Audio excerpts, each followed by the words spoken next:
अखिलेश यादव, अखिलेश यादव। ये पूर्व में जो प्रत्याशी रहे हमारे इसी गाजियाबाद सदर सीट से विशाल वर्मा जी, माननीय राष्ट्रीय अध्यक्ष जी को मुकुट पहनाकर ये भी आश्वस्त कर रहे हैं कि अब की बार पूरी मेहनत से गठबंधन के प्रत्याशी को जिताएंगे। अध्यक्ष जिनकी अध्यक्षता में ये कार्यक्रम हो रहा है, समाजवादी पार्टी के नेता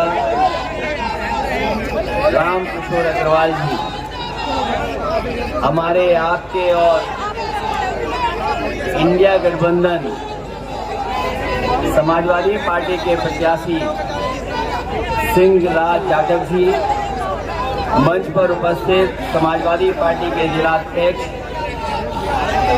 फैसल हुसैन जी, कांग्रेस पार्टी के जिला अध्यक्ष विनीत त्यागी जी, वीरेंद्र यादव जी, विजय चौधरी जी, राकेश जी, अनुराग जी और यहाँ से पूर्व में कांग्रेस पार्टी की प्रत्याशी रही श्रीमती डॉली शर्मा जी, मंच पर उपस्थित असलम चौधरी जी, पूर्व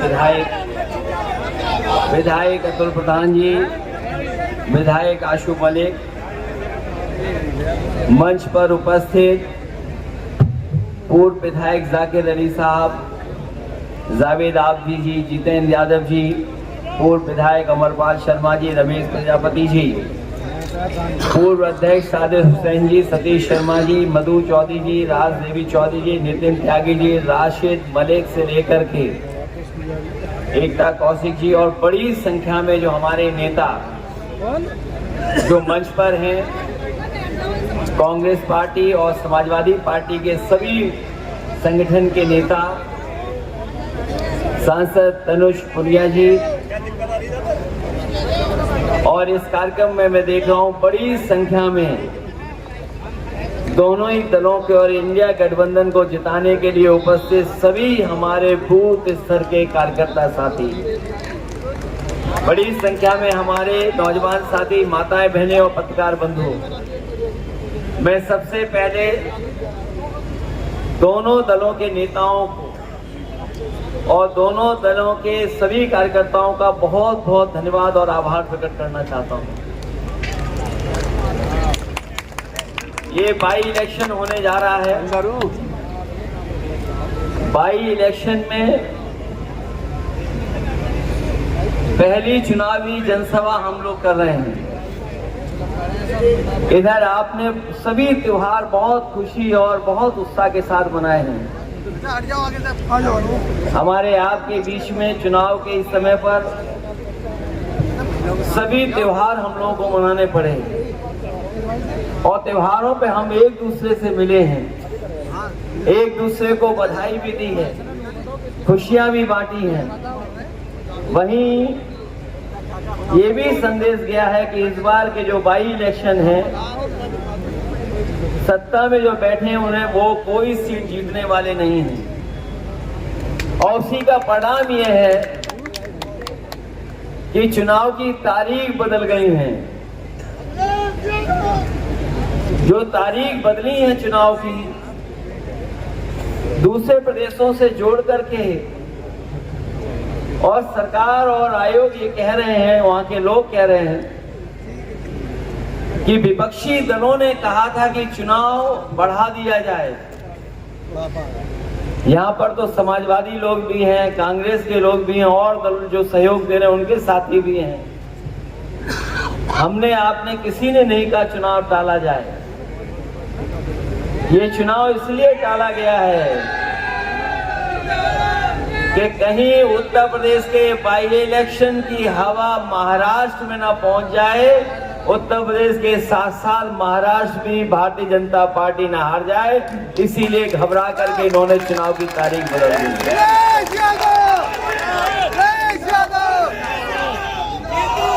और तारीख इसलिए भी बदली गई है, पूरे उत्तर प्रदेश में आप जानकारी कर लीजिए, इन त्योहारों के समय पर बड़ी संख्या में लोग छुट्टी लेकर के आते हैं। जब जब उत्तर प्रदेश में त्योहार होता है पूरे देश में जो उत्तर प्रदेश के लोग गए हुए हैं वो छुट्टी लेकर के आते हैं, और वो इतनी लंबी छुट्टी लेकर के आए थे कि उन्हें पता था कि चुनाव की तारीख क्या है। वो सभी लोग इनके खिलाफ वोट डाल करके जाते हैं। इसीलिए आपने देखा कि कहीं पर गुपचुप बैठक हुई और बैठक के बाद चुनाव की तारीख बदल गई। जो डबल इंजन वाले लोग हैं, जो कहते हैं उनकी डबल इंजन की सरकार है, दिल्ली वाला इंजन तो गाजियाबाद पहुंचता नहीं है, और जो लखनऊ का डग्गा मार इंजन है उसकी हालत क्या है वो आपसे बेहतर कौन जानेगा।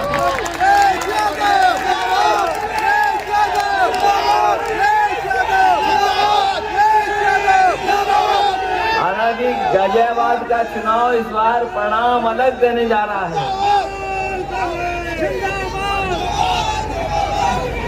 और अभी हमारे एक साथी कह रहे थे कि जब से भारतीय जनता पार्टी उत्तर प्रदेश में हारी है, उस भारतीय जनता पार्टी के नेताओं को नींद नहीं आ रही है, और जब उन्हें नींद आती है तो उन्हें याद आ जाता है कि कहां उत्तर प्रदेश में कितनी बड़ी हार हारे हैं। इंडिया गठबंधन और पीडीए ने जो हराया उसकी वजह से उन्हें नींद नहीं आती जब वो एक करवट लेटते हैं, और जब नींद आती है दूसरी करवट करते हैं तो उन्हें अयोध्या की हार याद आ जाती है। और अयोध्या का जीतने के बाद अब गाजियाबाद असंभव चुनाव नहीं है, यहां भी जीता जा सकता है।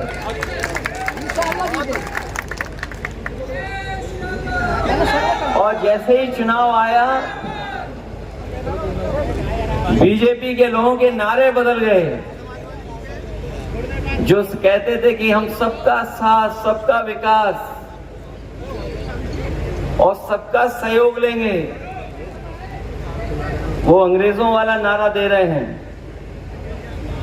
कभी इस देश में अंग्रेज लोगों ने नारा दिया था डिवाइड एंड रूल। हमारे साथी इतनी तो अंग्रेजी जानते होंगे कि डिवाइड का मतलब क्या होता है।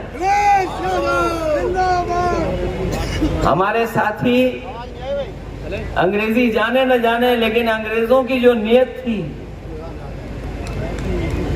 और जो अंग्रेजों ने डिवाइड एंड रूल का नारा दिया था, बताओ डिवाइड का मतलब क्या होता है हिंदी में?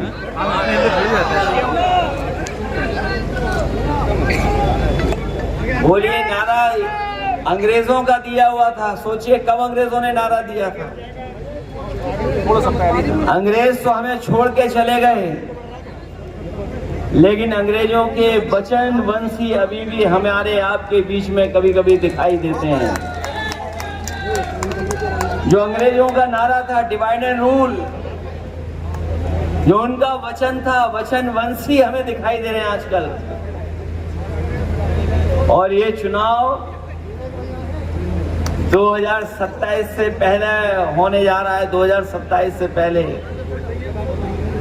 हम ये जानते हैं कि बीजेपी के लोग पूरी ताकत लगाने जा रहे हैं, लेकिन जनता के सामने इनकी ताकत काम आने वाली नहीं है। अगर ये गाजियाबाद हमारे लिए चुनौती है जीतना, तो हम इंडिया गठबंधन के लोग, कांग्रेस और समाजवादी पार्टी के लोग एक एक बूथ पे काम कर करके जीतने का काम भी करेंगे। ये गाजियाबाद वही जगह है जहां पर किसान आंदोलन लोगों ने देखा है। हमारे ताऊ जी जानते होंगे, बताओ किसान आंदोलन कहाँ चल रहा था।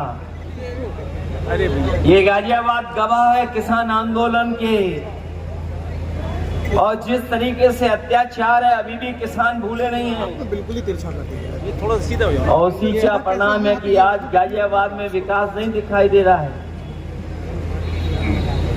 गाजियाबाद, जो लोग यहाँ रहते हैं गाजियाबाद के आम लोग, वो जानते होंगे कि कितना धूल और धुएं से परेशान हैं। धूल और धुएं से तो है ही परेशान, सड़कों पे ट्रैफिक जाम कितना लग रहा है बताइए, निकल नहीं पा रहे, पूरा समय गाड़ियों में गुजर जाता है। इतना जाम किसी शहर में नहीं लगता होगा, ऐसा जाम भी देखने को नहीं मिलता। आज जब हम और आप यहाँ पर बैठ करके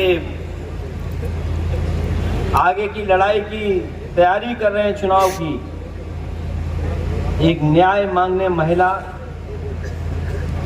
लखनऊ गई थी, इसी शहर की एक महिला न्याय के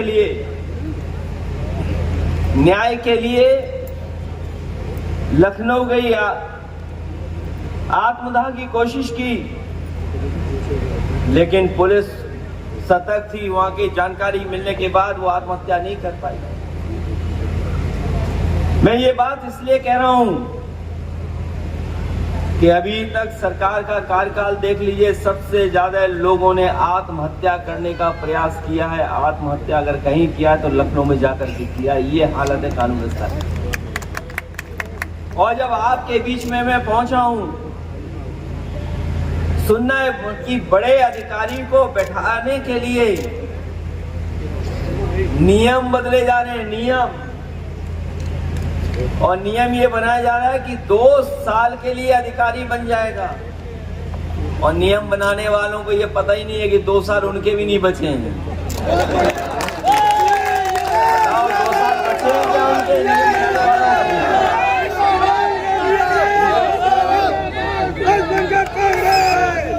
जब लोकसभा का चुनाव खत्म हुआ तो हजारों दिन थे चुनाव होने के। अब गिन लेना कितने दिन बचे हैं चुनाव के। और जब बाई इलेक्शन का रिजल्ट आ जाएगा, नया साल आएगा, तो बताइए कितने दिन बचे हैं। ऐसी लूट और डकैती किसी ने नहीं देखी होगी जितनी हम लोग भारतीय जनता पार्टी के कार्यकाल में देख रहे हैं। भ्रष्टाचार है, हर जगह भ्रष्टाचार है। और अगर भ्रष्टाचार को कोई उजागर कर रहा है तो उसके खिलाफ कार्रवाई की जा रही है। कोई आवाज उठाता है तो उसके खिलाफ झूठे मुकदमे लग जाते हैं। अभी तक तो पॉलिटिकल लोगों के खिलाफ झूठे मुकदमे लगते थे। इधर सुनने में आ रहा है कि पत्रकार लोगों के खिलाफ भी कार्रवाई हो रही है। हाँ, बिल्कुल सही करें। अगर कोई पत्रकार सच दिखा देगा, उसी दिन उस पर झूठे मुकदमे लग जाएंगे। यहां तो सुना है कम हुआ है, लेकिन उत्तर प्रदेश में एक जिले में एक पत्रकार ने केवल बीजेपी की पोल खोल दी, भ्रष्टाचार की जानकारी दे दी, उसके पूरे के पूरे कपड़े उतार दिए, नंगा कर दिया गया। बताओ, यही लोकतंत्र है क्या बाबा साहब भीमराव अम्बेडकर जी का? कि अगर कोई जानकारी दे दे, सच दिखा दे, तो उसके साथ ऐसा व्यवहार होगा। और सुनने में आया है कि यहां भी एक पत्रकार के खिलाफ झूठे मुकदमे दर्ज हो गए हैं। जेल भेज दिया था। केवल ये खबर चला दी कि बीजेपी के लोग भूमाफिया हैं। मैं तो बड़ी जिम्मेदारी के साथ कह रहा हूं, क्या गलत बताया उस पत्रकार साथी ने। अगर बीजेपी को ये लगता है, अगर बीजेपी के नेताओं को ये लगता है कि उनका अपमान हो रहा है, झूठी खबर चलाई जा रही है, तो रजिस्ट्री ऑफिस से रजिस्ट्रियां क्यों नहीं सार्वजनिक की जा रही हैं? अगर उनको लगता है वो पत्रकार या विपक्ष उन पे आरोप लगा रहा है, तो मैं तो कहूंगा कि भारतीय जनता पार्टी के लोग रजिस्ट्री ऑफिस की पूरी जानकारी जनता के बीच में रखते हैं। और केवल गाजियाबाद की ना रखें, लखनऊ की भी रखते हैं, अयोध्या की भी रखते हैं, तो पता लग जाएगा कि उत्तर प्रदेश में सबसे बड़ा भूमाफिया कौन है। अगर कोई आज सबसे बड़ा भूमाफिया है तो भारतीय जनता पार्टी के लोग हैं। और ये बात मैं केवल मंच से नहीं कह रहा हूं, मैं तो कहता हूं कि ये बात अगर गलत है तो तालाब कब्जा कौन कर रहा है? सबसे ज्यादा बीजेपी के लोग कर रहे हैं। सबसे ज्यादा जमीनें कौन कब्जा कर रहा है? बीजेपी के लोग कर रहे हैं। और सोचो, जिन्होंने अयोध्या जैसी पवित्र धरती को न छोड़ा हो, तो बताओ गाजियाबाद को क्या छोड़ेंगे वो लोग? और जिन्होंने गंगा की मैया की कसम खा करके कहा हो कि गंगा मैया साफ हो जाएंगी,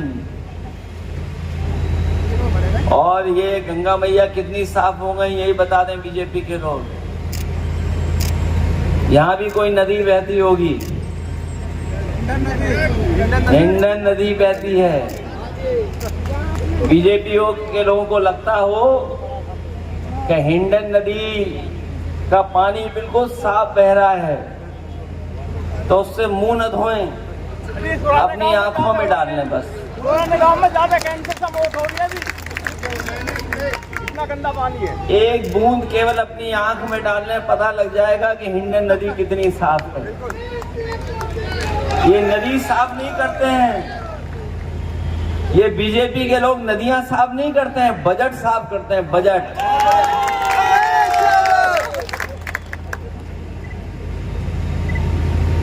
ये बजट साफ करने वाले लोग हैं। गाजियाबाद के लोग बताएं कितना विकास किया इन्होंने गाजियाबाद में। एक डबल इंजन वालों ने कितना विकास किया है। अपना विकास तो किया होगा, लेकिन जनता के लिए कोई काम नहीं किया। इनका विकास तो ऐसा है कि अभी आगरा में इनके ही लोग रहे हैं, उनको कई करोड़ का कोर्ट ने कहा कि पैसा जमा करो। कई करोड़, 50 करोड़ के लगभग जुर्माना लग गया उन पर। और अगर यहाँ की भी छानबीन हो तो न जाने कितना जुर्माना लगेगा इनके ऊपर। सुनने में आ रहा है जो पर्यावरण को सुरक्षित रखते हैं, ई रिक्शा भी खत्म कर दिया इन्होंने, नहीं चलने दे रहे हैं।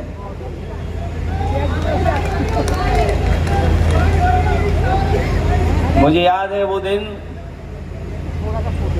जिस समय एक ई रिक्शा वाले को मार मार करके इन्होंने जान ले ली थी। याद होगा आपको, इसी गाजियाबाद में ई रिक्शा वाले को मार दिया था इन्होंने जान से।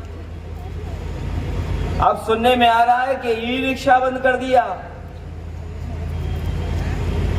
दुनिया इलेक्ट्रॉनिक गाड़ियां कैसे बढ़ें, क्योंकि इलेक्ट्रॉनिक गाड़ियों से कहीं ना कहीं पर्यावरण को संरक्षण करने का मौका मिलता है। और हमारा गरीब रोजी रोटी उसी से कमा रहा, पूरा परिवार चल रहा है। इसलिए हम आपसे कहना चाहते हैं, भारतीय जनता पार्टी के लोग हमारे गरीबों के दुश्मन हैं, ई रिक्शा चलाने वालों के दुश्मन हैं। समाजवादियों को मौका मिलेगा तो ई रिक्शा को चलाने का मौका दिया जाएगा, उनके रूट भी बनाए जाएंगे, क्योंकि वो गरीब चलाता है। और हमारे समाजवादी साथियों को याद होगा, आदरणीय आजम खान साहब और हम लोगों ने मिलकर के न केवल हज हाउस बनवाया था, बल्कि अपने गरीबों को फ्री ई रिक्शा भी बांटने का काम किया था। तो जहां हम लोग लैपटॉप देते थे, वहीं ई रिक्शा भी दे रहे थे, फ्री दे रहे थे, पैसा नहीं लगता था, क्योंकि गरीब का परिवार चल जाता था। इसलिए हम लोग वो व्यवस्था बनाए थे।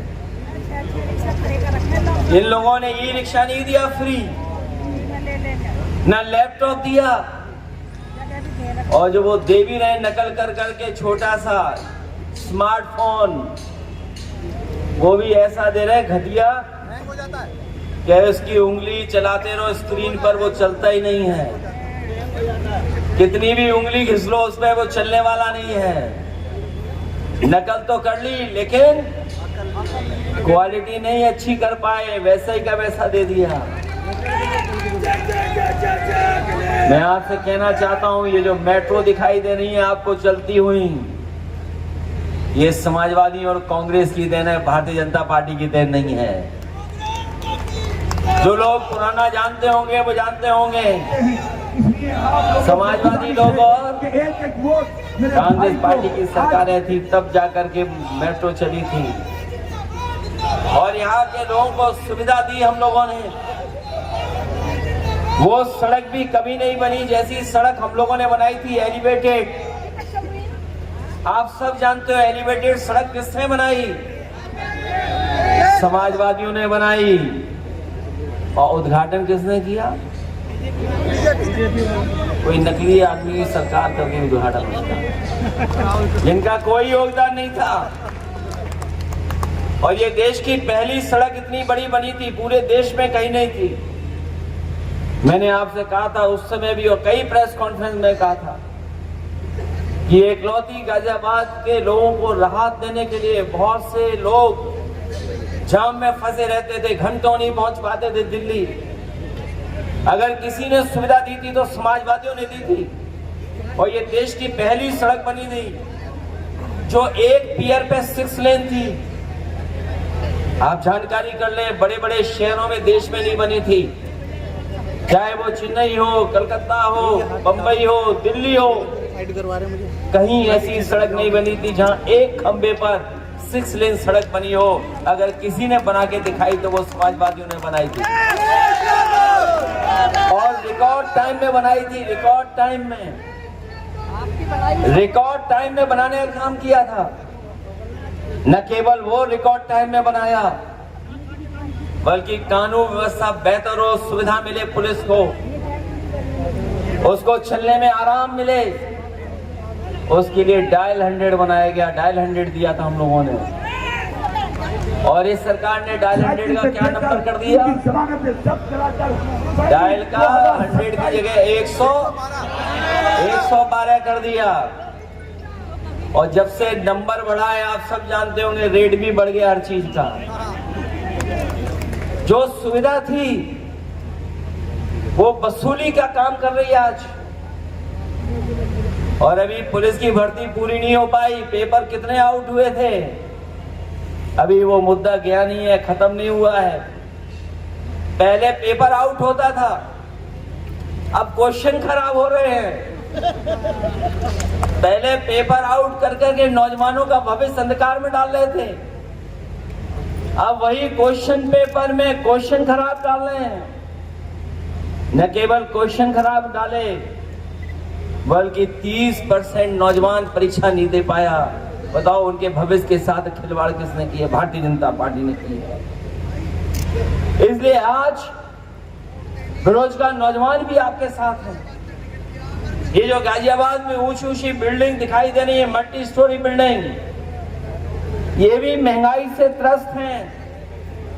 महंगाई केवल हमारे आपके बीच में नहीं है, जो ये मल्टी स्टोरिंग वाले लोग हैं उनके भी घर परिवार में महंगाई है। और ये महंगाई इसलिए है क्योंकि कुछ लोगों को ये मुनाफा ज्यादा कमाने दे रहे हैं। जब मुनाफा कमाया जाएगा तभी महंगाई होगी। ये अपने लोगों को मुनाफा कमाने दे रहे हैं, उसका परिणाम ये है कि हमें और आपको महंगाई का सामना करना पड़ रहा है। आज बेरोजगार भी आपके साथ है, अग्निवीर भी आपके साथ हैं, ओल्ड पेंशन बहाल हो उसके समर्थक लोग भी हमारा आपका समर्थन कर रहे हैं। जो व्यापारी कभी लंच पैकेट, चंदा और मंच बनवाते थे बीजेपी का, वो भी जीएसटी से दुखी होकर के और वसूली से दुखी होकर के अब आपकी ओर देख रहे हैं। समाजवादी पार्टी और इंडिया गठबंधन की ओर देख रहे हैं। बताओ, व्यापार जो लोग करते होंगे वो जानते होंगे कि कितना संकट आ रहा है आपके ऊपर जीएसटी से। बताओ, जीएसटी के कारण आपका कारोबार नहीं हो पा रहा है, परेशान कर रहे हैं, वसूली कर रहे हैं आपके साथ। और कितनी वसूली हो रही है,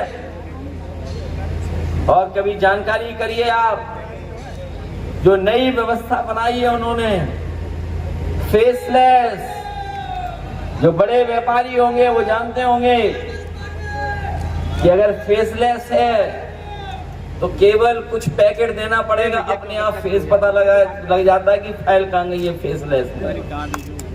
जो बड़े व्यापारी है, कारोबारी है, वो जानते होंगे ये जो टेक्नोलॉजी के साथ साथ जो खिलवाड़ हो रही है फेसलेस, वो फेसलेस नहीं है। पैकेट दे दो, फेस पता लग जाएगा कि कहाँ फेस पहुंचा हुआ है, कहाँ पर फाइल पहुंची हुई है।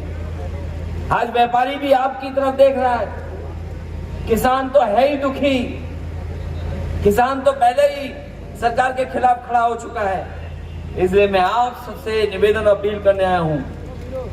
आपने पिछले लोकसभा चुनाव में इंडिया गठबंधन कांग्रेस पार्टी के प्रत्याशी को ऐतिहासिक वोट दिलाने का काम किया, और अगर हमारे कार्यकर्ता और कांग्रेस पार्टी के कार्यकर्ताओं को भरोसा होता कि गाजियाबाद भी जीत सकते हैं तो उससे ज्यादा वोट डाल करके कांग्रेस पार्टी के प्रत्याशी डॉली शर्मा को जिता देते।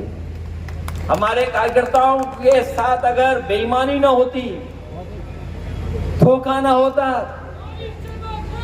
तो हम लोग 55 से ज्यादा सीटें जीत जाते उत्तर प्रदेश में। जो सीटें हम लोग जीते हैं, हमारा एक एक कार्यकर्ता, हमारे एक एक पार्टी के नेता मेहनत कर करके जिताने का काम किए, और उसका परिणाम ये हुआ कि बीजेपी की अपनी सरकार नहीं बनी है, गठबंधन की सरकार बनी है। और याद रखना, आने वाले समय में महाराष्ट्र और झारखंड का चुनाव का परिणाम आएगा, और यूपी का जब परिणाम आएगा बाई इलेक्शन का, ये चलने वाली सरकार नहीं है, ये गिरने वाली सरकार है। ये सरकार चलेगी नहीं, ये सरकार गिरेगी। और लखनऊ वाले तो अपने आप गिर पड़ेंगे। बताओ, लखनऊ वाले जाने किस दुनिया में हैं। हमारे आपके बीच में बहुत सारे लोग होंगे जो कुछ न कुछ विकास करते हैं, काम करते हैं। समाजवादियों का विकास करने का रास्ता है, लेकिन बीजेपी के लोग विनाशकारी हैं। विनाश करने का रास्ता है उनका, विनाशकारी हैं लोग। उन्हें कोई अच्छी चीज दे दो, उसकी विनाश करवा लो आप।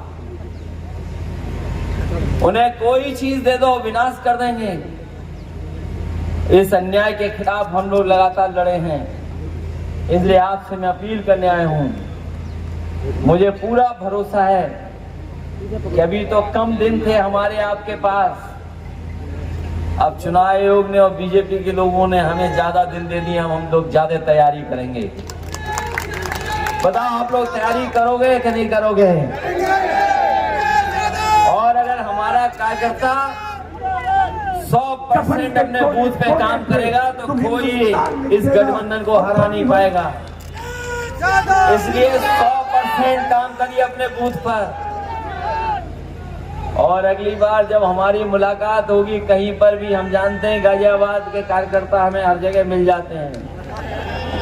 इस बार पहले आपका बूथ देखूंगा मैं, बूथ। ये तो हम जानते हैं, सब दिखा दोगे, बूथ सब दिखाई दे रहा है। अगली बार जब मुलाकात होगी तो हम लोग बूथ नहीं देखेंगे आपका। तो बताओ, आपके बूथ हम लोग देखें कि नहीं देखें? बताओ, मेहनत करेंगे आप लोग। अगर आप 100% मेहनत कर दोगे तो भारतीय जनता पार्टी कोई हथकंडा अपनाए उसका चलेगा नहीं। बताओ, वोट के आगे, पीडीए के आगे क्या हथकंडा चलेगा इनका?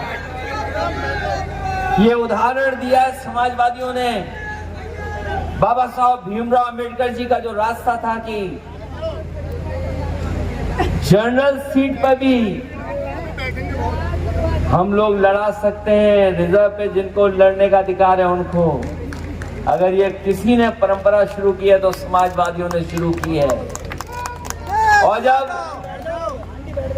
कई सीटें जो जीत नहीं सकते थे, वो हमारे कार्यकर्ताओं ने 100% मेहनत की, उसका परिणाम हुआ कि वो सीटें हम लोग जीत गए। ये तो घर में पहले से ही है, हर घर में केबल के माध्यम से। ये घर घर तो पहले से ही है, बस घर घर से वोट हमें और आपको मिलकर के निकालना है। तो आप लोग मेहनत करोगे, आप कि नहीं करोगे मेहनत? क्योंकि यहाँ के कार्यकर्ता तो बड़े मेहनती कार्यकर्ता हैं। मैं जानता हूँ यहाँ पर साधन की भी किसी को कमी नहीं है, साधन की किसी को कमी नहीं है। संपन्न कार्यकर्ता है हमारे, कई साथी दिखाई दे रहे हैं मुझे। इसलिए आप अपने तरफ से मेहनत करोगे आप लोग। और आप तो जानते हो कि इस सरकार में सब लोग असुरक्षित हैं, सबने अपने आप को असुरक्षित महसूस कर रहे हैं, सब लोग असुरक्षित महसूस कर रहे हैं। और एक ही रास्ता है लोकतंत्र में, अपने वोट का अधिकार।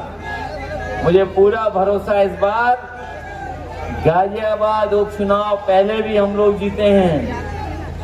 इस समय घबराए हुए हैं भारतीय जनता पार्टी के लोग, तारीख पे तारीख बदल रहे हैं। टालने वाले हारेंगे, जो टालेंगे चुनाव वो हारेंगे। बताओ चुनाव टाला कि नहीं टाला, आगे किया? कहीं ऐसा तो नहीं कोई खास वजह हो जिसकी वजह से चुनाव टाल दिया हो इन्होंने?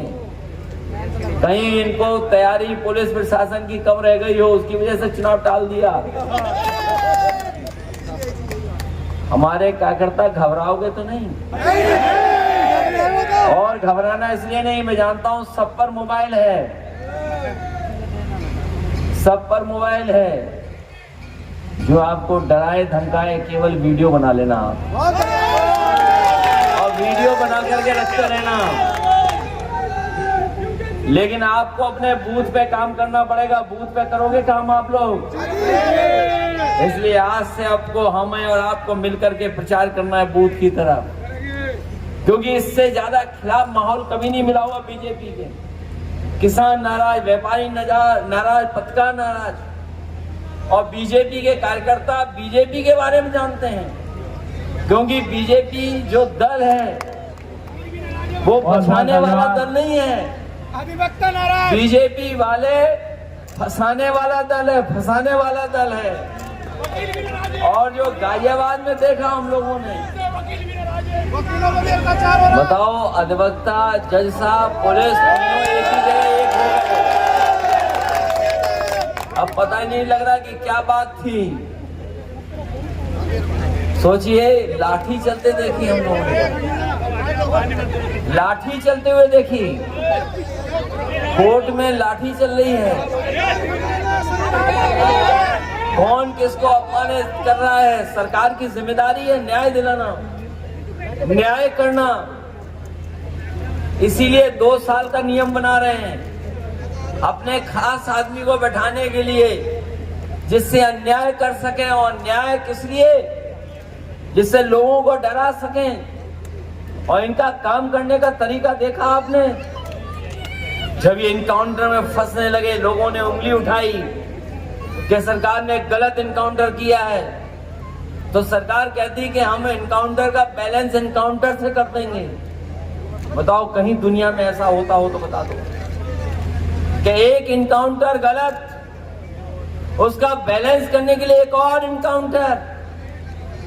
उनके एक पूर्व डीजीपी ने ठीक कहा है, जब ये पकड़ी जाती है, पुलिस जेल जाती है, तो कोई इनके साथ खड़ा नहीं होता है। अभी कोर्ट ने सुनाया है कुछ लोगों के खिलाफ अभी कार्रवाई होने जा रही है।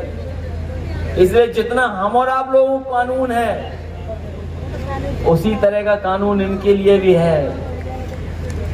इसलिए जो अन्याय करते हैं उनका हमेशा कानून से कहीं ना कहीं उनके खिलाफ कार्रवाई होती है।